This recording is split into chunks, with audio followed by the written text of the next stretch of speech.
Then fell on Merlin a great melancholy. He walked with dreams and darkness, and he found a doom that ever poised itself to fall, an ever moaning battle in the mist, world war of dying flesh against the life, death in all life, and lying in all love, the meanest having power upon the highest, and the high purpose broken by the worm. So leaving Arthur's court, he gained the beach, there found a little boat, and stepped into it. And Vivien followed, but he marked her not. She took the helm, and he the sail. The boat drave with a sudden wind across the deeps, and touching Breton sands, they disembarked. And then she followed Merlin all the way, even to the wild woods of Brocéliande.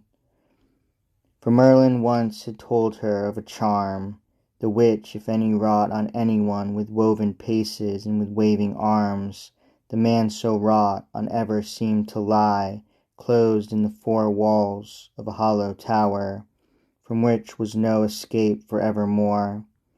And none could find that man for evermore, nor could he see but him who wrought the charm coming and going.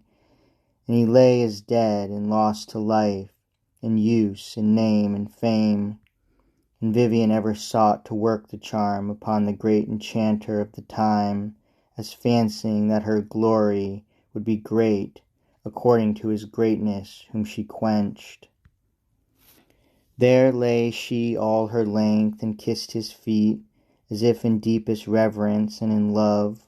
A twist of gold was round her hair, a robe of samite without price, that more expressed than hid her, clung about her lissome limbs, in colour like the satin shining palm on sallows in the windy gleams of March. And while she kissed them, crying, "Trample me, dear feet, that I have followed through the world, and I will pay you worship, tread me down, and I will kiss you for it," he was mute, so dark a forethought rolled about his brain, as on a dull day in an ocean cave, the blind wave feeling round his long sea-hall in silence. Wherefore, when she lifted up a face of sad appeal, and spake and said, "O Merlin, do ye love me?" And again, "O Merlin, do ye love me?" And once more, "Great master, do you love me?" he was mute. And lissome Vivien, holding by his heel, writhed toward him, slided up his knee and sat, behind his ankle twined her hollow feet together, curved an arm about his neck, clung like a snake, and letting her left hand droop from his mighty shoulder as a leaf, made with her right a comb of pearl to part the lists of such a beard as youth gone out had left in ashes.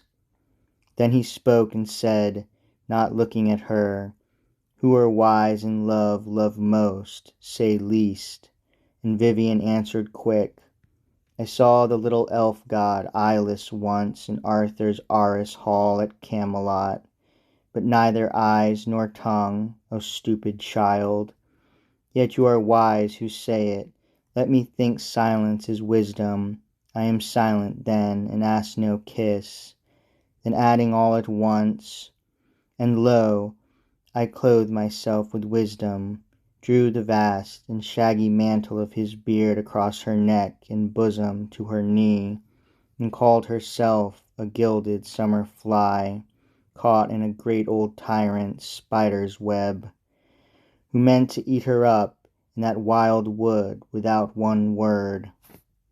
So Vivien called herself, but rather seemed a lovely baleful star veiled in grey vapour, till he sadly smiled. "To what request for what strange boon," he said, "are these your pretty tricks and fooleries, O Vivien, the preamble? Yet my thanks, for these have broken up my melancholy." And Vivien answered, smiling saucily, "What, O my master, have ye found your voice? I bid the stranger welcome, thanks at last. But yesterday you never opened lip, except indeed to drink. No cup had we. In mine own lady palms I culled the spring that gathered trickling dropwise from the cleft, and made a pretty cup of both my hands, and offered you it kneeling.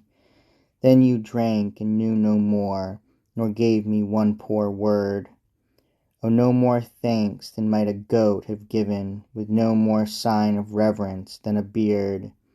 And when we halted at that other well, and I was faint to swooning, and you lay foot-gilt with all the blossom dust of those deep meadows we had traversed, did you know that Vivien bathed your feet before her own? And yet no thanks. And all through this wild wood, and all this morning, when I fondled you, boon, aye, there was a boon, one not so strange. How had I wronged you?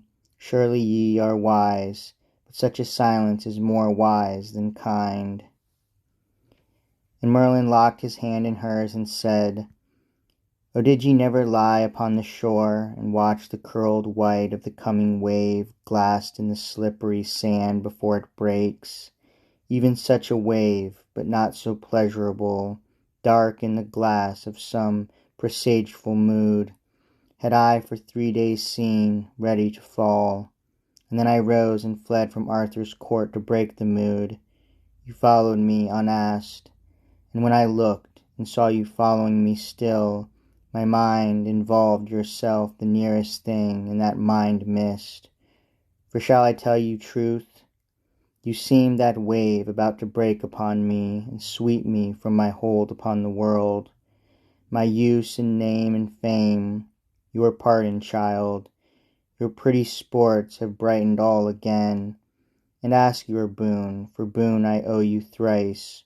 Once for wrong done you by confusion, next for thanks it seems till now neglected, last for these, your dainty gambols. Wherefore ask, and take this boon so strange, and not so strange.